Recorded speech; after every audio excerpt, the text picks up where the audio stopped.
here's something most people never talk about honestly. The reason intimacy feels complicated for so many men isn't really about desire. It's about fear. The fear of that moment where you reach towards someone emotionally and they pull back, where the connection you felt suddenly feels one-sided, where the vulnerability you offered gets met with distance. But what if the entire approach most men use is simply wrong from the start? Not wrong because of bad intentions, wrong because it misunderstands how women experience desire, how connection actually builds, and what genuine intimacy actually requires. Today, we're going to talk about that, the real psychology of emotional connection, how women experience desire differently, and how to create the kind of closeness that feels natural, mutual, and real, without pressure, without awkwardness, and without anyone feeling like they're being pushed somewhere they didn't choose to go. Let's start with the most important thing to understand. Women experience desire differently than men. For most men, attraction is immediate, visual, almost instantaneous. But for women, attraction is layered, right? It builds through context, through emotional safety, through time spent feeling understood and seen. A woman can meet someone, feel nothing in the first conversation, and find herself genuinely drawn to him weeks later, not because she was playing games, but because her attraction needed emotional experiences to develop through. Understanding this, because the moment you stop rushing and start creating the right emotional conditions, the entire dynamic shifts. You stop pushing towards something, you start building something, and what you build together feels completely different from anything that was ever forced. So what are those emotional conditions? There are three, and all three need to be present before genuine closeness becomes possible. The first is safety. Amuja, not safety in the sense of knowing someone for years, but emotional safety. She needs to feel that you won't judge her, pressure her, or make her regret being vulnerable with you. Safety is created through your emotional stability. When you're calm, grounded, and not reactive, when your energy communicates that you're present without being desperate, she relaxes into the interaction. The second is trust. Trust builds when your words match your actions. When you say you're not rushing anything, and then you actually don't rush anything. When you respect where she is without making her feel bad for being there. Trust is what allows vulnerability. And vulnerability is the doorway to real intimacy. The third is anticipation. This is the one most people overlook, and it's the most powerful of the three. Anticipation is the emotional tension that builds in the space between what is and what could be. It's not manufactured, it's not manipulated. It's the natural result of two people who are genuinely present with each other, not rushing past the moment to get somewhere else. Most men focus entirely on being impressive, funny, confident, attractive, and ignore these three completely. But here's the truth. All the charm in the world cannot create intimacy if she doesn't feel safe, if she doesn't trust, if there's no space for anticipation to build. These three conditions are the foundation. Everything else is built on top of them. Now let's talk about the single biggest mistake men make when they want to deepen a connection. They push toward it instead of creating space for it. Here's what this looks like in practice. There's chemistry. The conversation is flowing. Everything feels alive. And at that moment, instead of staying present in it, a man starts mentally rushing toward where he wants it to go. She feels that rush. She feels the agenda beneath the conversation. Yeah. And what was genuine starts to feel like something being managed, like she's being led somewhere rather than walking there freely.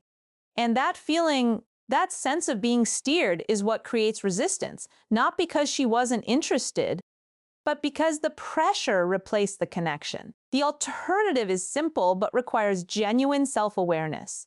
Stay in the moment. Don't be somewhere else in your head while your body is in the room.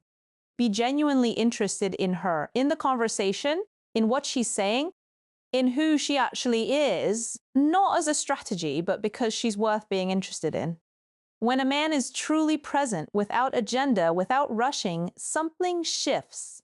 She stops feeling like a destination he's trying to reach and starts feeling like someone he genuinely wants to know. And that shift is where real connection begins. Here's something worth understanding about how desire actually develops. Emotional alignment creates attraction more powerfully than anything physical. When a woman feels genuinely understood, when you articulate something she has been feeling but hasn't put into words, something clicks. There's a recognition, a sense of being seen, and that recognition is magnetic in a way that physical attraction alone never can be. This is why the conversations that lead to genuine intimacy are rarely about anything dramatic. They're about the small, honest things, the real things, the moments where you say something true and she thinks, yes, exactly, I feel that too. Those moments of alignment, quiet, unforced, genuine, are what transform connection into closeness. Now let's talk about something that most men get completely backwards. Calm is more attractive than intensity. When a man is nervous, tense, or visibly working toward a specific outcome, women feel it. Not because they're looking for it, but because emotional energy is contagious and impossible to hide. Nervous energy puts her into a state of analysis. She starts thinking, evaluating, protecting. Her guard goes up, not because she doesn't like him, but because anxious energy doesn't feel safe to open up to.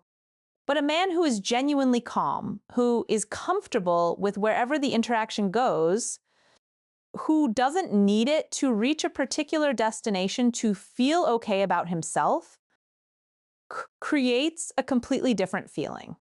His groundedness makes her feel safe to relax. His lack of urgency tells her that she doesn't have to protect herself here. And in that safety, her guard comes down naturally. This is not about being detached or emotionally unavailable. It's about being genuinely comfortable in your own skin, about liking yourself enough that you don't need external validation from the interaction to feel secure. That quality, genuine self-assurance, not performed confidence, is one of the most attractive things a person can radiate. Now let's talk about communication, because this is where most advice completely falls apart. If you want to know where someone is emotionally, don't create pressure. Create space for honesty. The difference between asking someone what they want from a place of urgency versus asking from a place of genuine care is everything. One feels like a demand for a decision, the other feels like an invitation to be honest. Questions like, does this feel comfortable to you, or is there anything that feels off right now? Asked genuinely, without any agenda attached to the answer, do something remarkable. They give her emotional control. They signal that her comfort matters more to you than getting a particular outcome. And when a person feels genuinely heard and respected, when they feel that their boundaries will be honored without question, without negotiation, without making them feel guilty for having them, trust deepens almost instantly. And it's that deepened trust that makes real closeness possible. Here's something worth sitting with. The men who never seem to face rejection and emotional connection are not the ones with the best lines or the most sophisticated approach. They're the ones who made the other person feel completely safe to be honest, who created an environment where a no felt as welcome as a yes, where there was no pressure attached to the answer, so the answer could be real. That safety, that genuine, unconditional safety, is what allows a woman to move toward intimacy freely. Because when the decision is completely hers, when she feels no pressure behind it, when she knows that whatever she says will be respected, she can actually listen to what she wants. And what she wants in the presence of the right person is usually connection. Let's talk about one more thing, and this might be the most important of everything. Real intimacy is never one person's idea. It's a shared arrival. Okay, the moments of genuine connection that people carry with them that they remember years later, that feel significant and true, they were never the result of one person successfully convincing another.